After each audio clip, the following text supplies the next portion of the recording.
تو میں نے بہت سارے لوگ ایسے زندگی میں دیکھے ہیں جو لوگوں کی باتوں کی وجہ سے اذیت میں آ گئے، تکلیف کا شکار ہو گئے. اور میں اور آپ تو کسی کھاتے میں نہیں. حضرت ابوبکر صدیق رضی اللہ تعالیٰ عنہ جیسے لوگ، افضل البشر بعد الانبیاء بالتحقیق حضرت صدیق اکبر. آپ قرآن مجید 30ویں پارے کی تلاوت میں یہ بات دیکھیں گے کہ جب حضرت ابوبکر صدیق نے غریب غلاموں کو خرید کر آزاد کرنا شروع کیا، حضرت بلال حبشی کو، حضرت عامر بن فہیرہ کو اور کچھ غلاموں کو خرید کر آزاد کیا، تو لوگ کہنے لگے کہ یہ بلال نے کبھی کوئی احسان کیا ہوگا ابو بکر پر، تبھی تو خرید کے آزاد کیا ہے، ورنہ کیا ضرورت تھی اتنے پیسے لگانے کی، کوئی تو بات ہوگی. اللہ تعالیٰ نے اس کا بھی قرآن مجید میں اعلان فرمایا ابو بکر نے جو کیا ہے رب کی رضا کے لیے کیا ہے. تو گفتگو کرنا، بات کرنا، لوگوں کا اتنا یہ خطرناک مزاج ہے. ایک جملہ کہہ کہ لوگ سائڈ پہ ہو جاتے ہیں، بندہ بیچارہ ساری رات تڑپتا رہتا ہے. ایک فکرے کا تبصرہ کر کے لوگ کونے میں چھپ جاتے ہیں، اور کسی آدمی کے لیے وہ اسے سولی پہ لٹکا جاتے ہیں.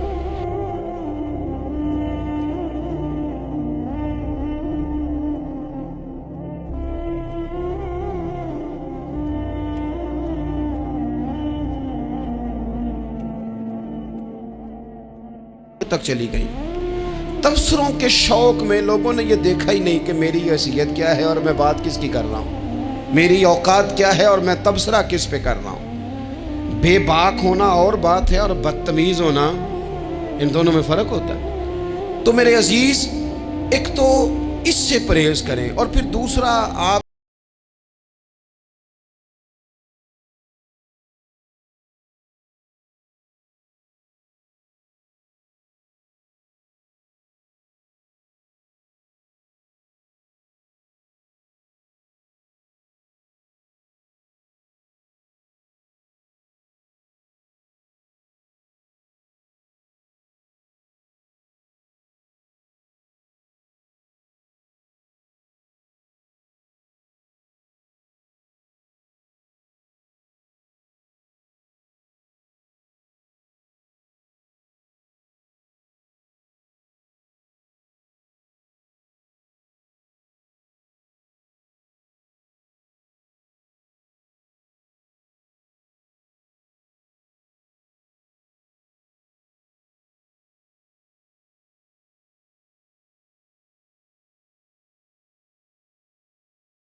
اب ہوتا کیا ہے، ہم اس کا نفسیاتی اثر لیتے ہیں، ہم اس کا اثر لیتے ہیں. میں اکثر کہتا ہوں سارے لوگ ہی کانوں کے کچے ہوتے ہیں، کچھ تھوڑے زیادہ ہوتے ہیں، کچھ تھوڑے کم ہوتے ہیں. اور بعض لوگ کہتے ہیں اتنے لوگ فلانے بندے کی بات مانتے ہیں. تو میں نے کہا دنیا میں تو آج بھی کافر زیادہ ہیں، کافر زیادہ ہیں، شیطان کے پیروکار آج بھی. تو زیادہ ہونا کوئی حق کی دلیل ہے ہمیشہ؟ یہ کیا بات ہوئی کہ فلانے کی اتنے لوگ بات مانتے ہیں؟ یہاں تو میں نے یہ دیکھا ہے اس معاشرے میں کہ جھوٹے سے جھوٹا آدمی، اس کے بھی فالور ہوتے ہیں. دغے باز سے دغے باز بندہ، اس کے بھی گویوں کے فالور، اداکاروں کے فالور، فلانے کے فالور. اس کا یہ تو بھئی انسان کا مزاج ہے. ہر بندہ کانوں کا کچا ہے، کوئی تھوڑا زیادہ کچا ہے، کوئی تھوڑا کم کچا ہے. تو باتیں تو ہوگی، لوگ منہ میں زبان رکھتے ہیں تو گفتگو تو کریں گے. اب یہ اثر لینے والے پہ ہے کہ وہ اس کا اثر کس طرح کا لیتا ہے. ہمارے ہاں بڑے بڑے سمجھدار لوگ نفسیاتی ہو جاتے ہیں، بڑی بڑی سمجھدار خواتین نفسیاتی ہو جاتی ہیں. میری ساس باتیں کرتی ہے، میری نند باتیں کرتی ہے، مجھے فلانا باتیں کرتا ہے، مجھے فلانا. بھائی باتیں، جس کے منہ میں زبان ہے اس نے بات تو کرنی ہے.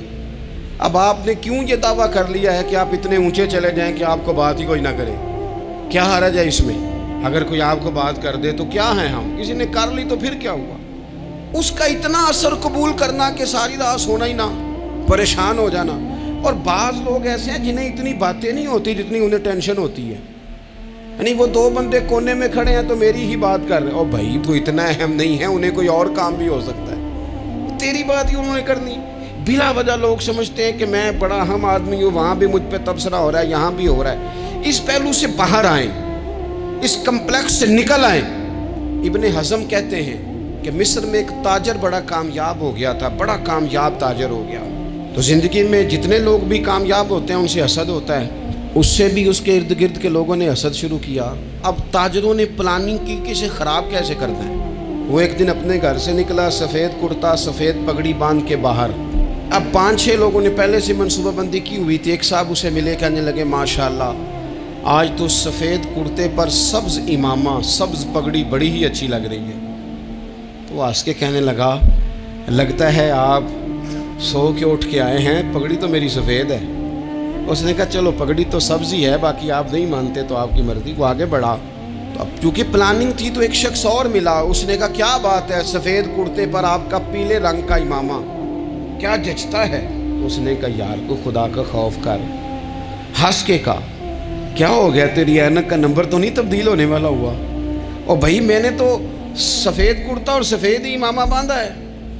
اب 2-3 لوگوں کی دفعہ تو وہ مسکرایا، لیکن وہ ڈھیر سارے لوگوں نے منصوبہ بندی کی تھی۔ وہ جب چوتھے کے پاس گیا تو اس نے بھی کہا کہ کیا بات ہے سفید کرتے پر پیلے رنگ کے امامے کی۔ اس نے کہا پیلا کہاں ہے؟ اب وہ غصے ہونے لگا۔ اب وہ چھٹے کے پاس گیا تو اس نے کہا جناب کیا بات ہے سفید کرتا اور کالا امامہ۔ اب وہ غصے میں اتنا باولا ہوا کہ پہلے ہنسا پھر رویا، پھر اسے سمجھ نہ آئی کہ دکان کا تالا کس چابی سے میں نے کھولنا ہے۔ بس وہ شام ہوئی تو اس بیچارے کو بچوں نے روڑے مارنے شروع کر دیے۔ وہ اتنی تکلیف میں آ گیا کہ لوگ اسے پاگل کہنے لگے۔ کیوں؟ اس لیے کہ لوگ منصوبہ بند، افواہ تھی نا کہ میری طبیعت خراب ہے، تو لوگوں نے حال پوچھ پوچھ کر بیمار کر دیا۔ لوگوں کی باتیں، لوگوں کے تبصرے، لوگوں کے کومنٹس۔ بولے امام شافعی، امام شافعی فرمانے لگے لوگوں کی باتیں پتھروں کی طرح ہوتی ہیں، یہ روڑوں کی طرح ہوتی ہیں، اگر انہیں کمر کے اوپر رکھ لو گے نا تو یہ تمہاری کمر توڑ دیں گی، اور اگر تم ان کو اپنے پیروں کے نیچے رکھ لو گے تو تمہارا قد اونچا ہو جائے گا۔ بس دنیا میں وہ لوگ پریشان ہوتے ہیں جو لوگوں کی باتوں کو کندھوں پر سوار کر لیتے ہیں، جو پیروں کے نیچے رکھے، جو پاؤں کے نیچے رکھے ان کا قد۔ وہ پرانے زمانے میں نا عارف رومی رحمۃ اللہ علیہ فرماتے ہیں کہ ایک بیل گائے گر گئی تھی کنویں کے اندر، تو اب وہ لوگ اس کو نکال تو نہیں سکتے تھے، تو انہوں نے اس طرح کیا کہ مٹی ڈالنی شروع کر دی کہ اب بدبو آئے گی، پریشانی ہوگی، تو اس کو بند کر دیتے ہیں اندر ہی کنویں کو، کنواں نئی جگہ پہ کھود لیتے ہیں۔ انہوں نے جب اس کے اندر مٹی ڈالی نا تو وہ گائیں جو تھی وہ مٹی جھاڑ کے تو مٹی کے اوپر آ گئی، انہوں نے پھر مٹی ڈالی تو وہ تھوڑی اور اوپر آ گئی، اور مٹی ڈالی تو اور وہ مٹی ڈالتے گئے اور گائیں وہاں سے کنویں سے باہر آ گئی۔ لوگوں نے دفن کرنا چاہا، وہ باہر نکل آئی۔ اور میرے بھائی لوگ بھی اپنی باتوں میں دفن کرنا چاہتے ہیں، لیکن یاد رکھنا جو چمکنے والے تھے وہ چمکتے ہی رہے، جن کو اللہ نے عزت دی تھی ان کی گھٹائی کوئی نہیں سکا۔ اتنی لمبی زبانیں کھول کے لوگوں نے صحابہ کے بارے میں باتیں کی، باتیں ہو رہی ہیں۔ لوگ جن کو دبانا چاہتے تھے، آج نہیں صوفیاء کی مخالفت شروع ہوئی، ان کے زمانے میں بھی ہوئی، ان کے دور میں ان کے خلاف کتابیں لکھی گئیں۔ لکھنے والے خدا جانے کہاں ہیں، اور داتا صاحب ہو رہی ہے، خواجہ صاحب ہو رہی ہے۔ حضور غوث اعظم کے ان کے زمانے میں بھی ایسا نہیں ہوا کہ بڑی خوشی سے لوگوں نے آگے بڑھ کے پھول ڈالے ہوں، ان کے دور میں باقاعدہ جتھے تیار ہوئے، جتھے، اور پورا کام کیا گیا۔ اور ویسے بھی اگر کوئی شخص آپ کا مخالف ہی نہیں ہے تو پھر آپ کو چمکنے کا مزہ کیسے آئے گا؟ کوئی تو مخالف ہو نا، کوئی تو ہو نا جو کوئی بات کرے۔ دیکھیں نا، اگر اندھیرا نہ ہو، رات نہ ہو تو بلب کی کوئی اہمیت رہ جائے گی؟ یہ چمکتا ہی تب ہے جب اندھیرا زیادہ ہوتا ہے۔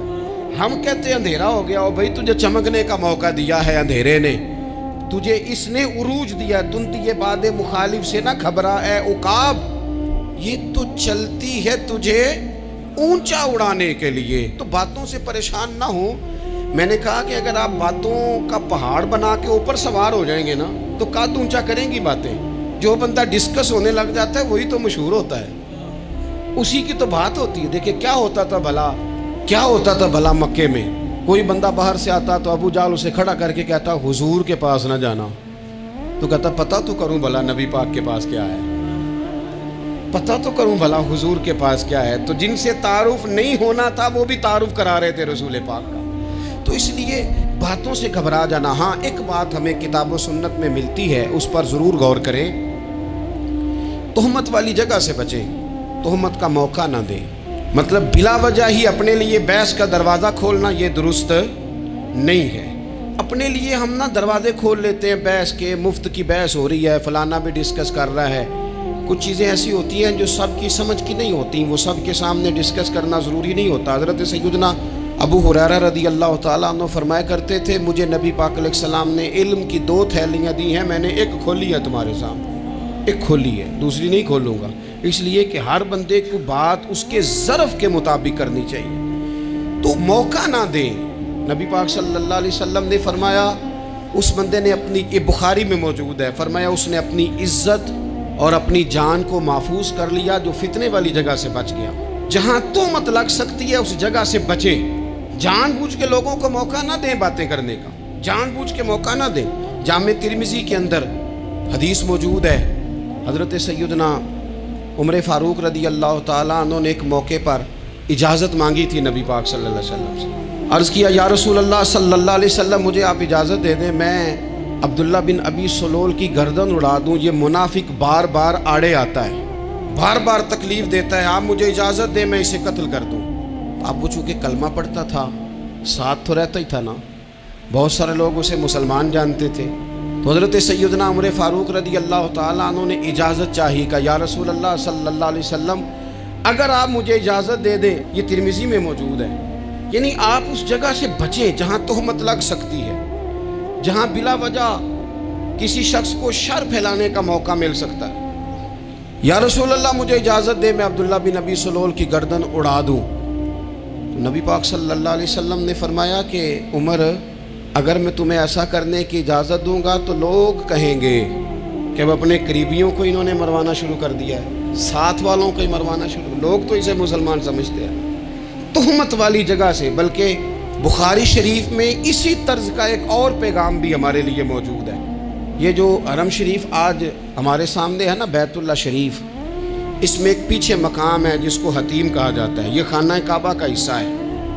حضور صلی اللہ علیہ وسلم کے اعلان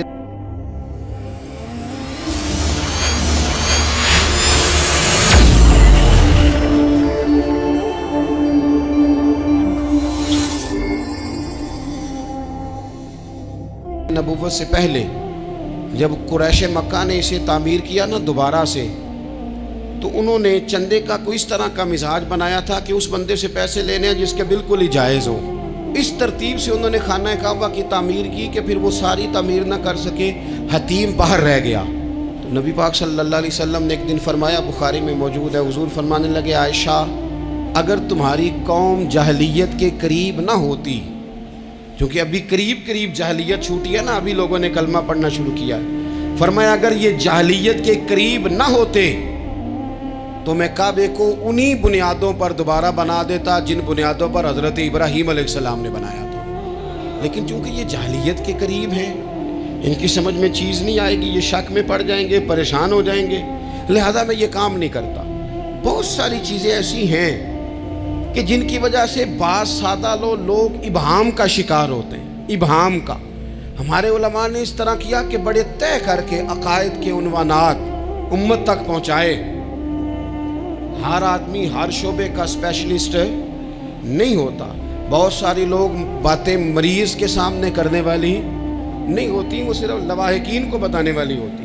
پھر کچھ لوگ اور آئے جنہوں نے کہا کہ ہم تو ایفیشنسی دکھائیں گے, کچھ خاص ہر بات کھول کر لوگوں کے سامنے رکھیں گے. تو اس کا نقصان پھر یہ ہوتا ہے کہ سادہ لوگ مشکلات کا شکار ہوتے ہیں. وہ پھر جب کہتے ہیں ہر چیز ڈسکس کر لینی چاہیے تو پھر باتیں دور نکل جاتی ہیں. پھر لوگوں نے انبیاء کرام علیہم السلام کی اجتہادی خطاؤں کو ڈسکس کرنا شروع کیا. ربنا ظلمنا انفسنا, اگر حضرت آدم یہ لفظ کہیں تو ان کے لیے تو ٹھیک ہے, لیکن اگر کوئی غلام اور امتی اور بیٹا اٹھ کے یہ لفظ کہے تو اس کے لیے ٹھیک نہیں ہے۔ تو میرے عزیز ایسے کام نہ کریں جس کی وجہ سے بلا وجہ بحث کا۔ ہمارے یہاں کچھ لوگوں کو شوق ہے خبروں میں رہنے کا، وہ ایسی ایسی باتیں چھیڑتے ہیں جن سے نا وہ خبروں میں رہ سکیں۔ میں نے دیکھا ہے وہ کہتے ہیں جی میں نے کوئی انوکھی بات کرنی ہے۔ بھئی انوکھی بات کرنے سے بندہ مشہور تو ہو جاتا ہے۔ ہمارے زمانے میں مشہور ہی وہ ہوتا ہے جو دوسروں سے ذرا ہٹ کے بات کرے، انوکھی کرے۔ وہ ہمارے لطیفہ لکھا ہے نا، ایک اہل عرب کا، ایک ہجا نام کا عربی کا ایک لطائف سنانے والا شاعر ہے، تو وہ کہتا ہے کہ ایک شخص نے ایک دفعہ کہہ دیا تھا گدھا کھانا جائز ہے۔ بڑے بڑے علماء اس کے گھر چلے گئے کہ بھئی کوئی دلیل، کوئی جزیہ، کوئی کہاں سے، کوئی کتاب، کوئی حوالہ، کوئی شے۔ اس نے کہا روز آؤ گے ایک ایک بندے کو بتاؤں گا، کٹھا ہی سٹیج لگاؤ، ایک ہی دفعہ حوالے دیتا ہوں، روز نہیں دیے جاتے۔ وہ سٹیج لگ گیا، دنیا جمع ہو گئی، جنہوں نے کبھی ٹائم نہیں نکالنا، تو یہ ذرا انوکھی بات جو کر رہا تھا، وہ سارے لوگ آ گئے۔ تو وہ اسٹیج پہ چڑھا تو کہنے لگا مجھے جانتا کوئی نہیں تھا، چلو اب بدنام جو ہوں گے تو کیا نام نہ ہوگا، اب قیامت تک کہو گے تو صحیح نا، وہ اس مولوی دے گھر جنہیں ایک بار آکھیا نہیں سی گدھا کھانا جائز ہے، چلو بدنام جو ہوں گے تو کیا۔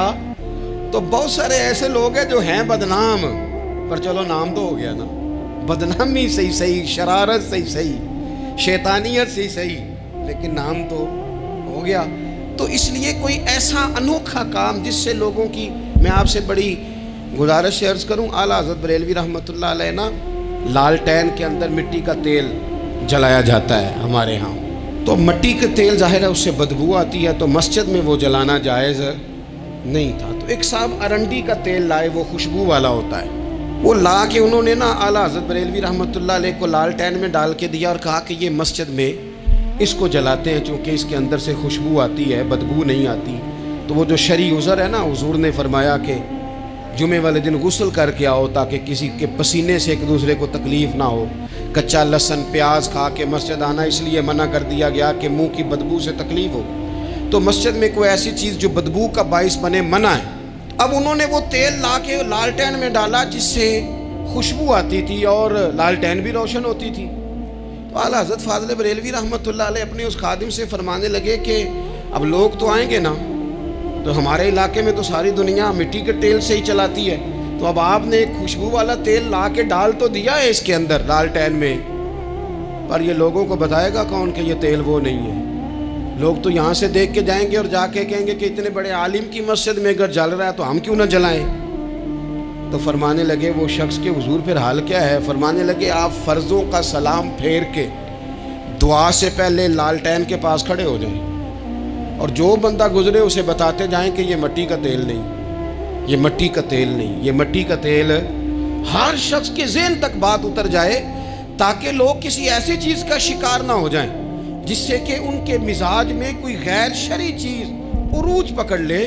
تو میرے عزیز ہم نہ کچھ بدگمانیاں لوگوں کے اندر لوگ ڈالتے ہیں۔ ہمارے ہاں بالخصوص پاکستان میں جب سے سیاسی فرقہ واریت شروع ہوئی ہے، سیاسی، ہماری قوم کا مزاج اتنی بری طرح خراب کیا گیا ہے۔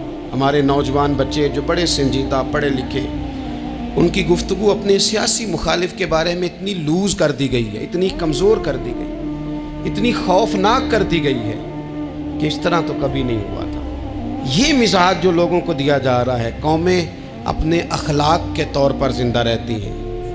بد اخلاقیاں کبھی بھی انسانوں کو اونچا کر سکتی، پیچھے رہ جاتے ہیں لوگ۔ تہذیب کسی سوسائٹی کا حسن ہوتا ہے، اور اگر ایک سیاسی مخالف کے لیے آپ کا یہ والا مزاج بن جائے، اپنے سیاسی قد کو اونچا کرنے کے لیے آپ ان چیزوں کا سہارا لیں، یہ درست نہیں ہے۔ اخلاقی رویے میں کہوں گا کسی بھی سیاسی جماعت سے وابستگی ہے وہ 100% رکھے جو اس کی سمجھ میں آتی ہے، لیکن اپنے اخلاقی مزاج کو کبھی کمزور نہ ہونے دیں، اخلاقی رویہ کبھی کمزور نہ ہونے دیں۔ یہ کیسے ہو سکتا ہے؟ دیکھیں ابو جہل، ابو لہب، عتبہ، عتیبہ، شیبہ، وہ وہی باتیں کر سکتے تھے جو ان کے مزاج کی تھیں، جو آج تک لوگ کسی بھی دیندار کے بارے میں کرتے ہیں۔ تو انہوں نے وہی باتیں آ کے کی تھی جناب ابو طالب کے ساتھ۔ انہوں نے کہا تھا کہ اگر معاذ اللہ ان کو دولت چاہیے تو ہم دیتے ہیں۔ بڑے سے بڑے مخلص آدمی پر آج لوگ دعویٰ نہیں کرتے کہ دولت کے لیے لگا ہوا ہے، انہوں نے کہا دولت چاہیے تو دیتے ہیں، اگر کسی خاتون سے نکاح کرنا چاہتے ہیں تو کرا دیتے ہیں، سرداری چاہیے تو دے دیتے ہیں۔ اب یہ سوچ ہی اتنی ہے، اس سے آگے جاتی نہیں۔ وہ معاذ اللہ حضور کے بارے میں اور بھی باتیں کرتے، یہ شاعر ہیں، یہ جادوگر ہیں، یہ فلاں ہیں، لیکن میرے نبی پاک علیہ الصلوۃ والسلام نے کبھی بھی ان کی ذاتی زندگی کو ڈسکس نہیں کیا، کبھی نہیں کیا۔ ابو جہل شراب پیتا تھا، لیکن حضور نے کبھی سوسائٹی میں یہ بات لوگوں کے سامنے بیان نہیں کی۔ وہ لوگوں کے پیسے دبا لیتا تھا، کئی جگہوں پہ حضور نے پیسے نکلوا کے دیے، لیکن جگہ جگہ گلی گلی کھڑے ہو کے حضور نے یہ نہیں فرمایا کہ یہ اس طرح کا ہے۔ آپ اپنے مخالفین کے بارے میں ضرور کلیم کریں، ثبوت کے ساتھ ضرور بات کریں، یہ ضروری ہے، لیکن آپ کا رویہ اتنا گھرا ہوا نہیں ہونا چاہیے کہ لوگ سمجھیں کہ یہ قوم تو اخلاق سے ہٹ گئی ہے۔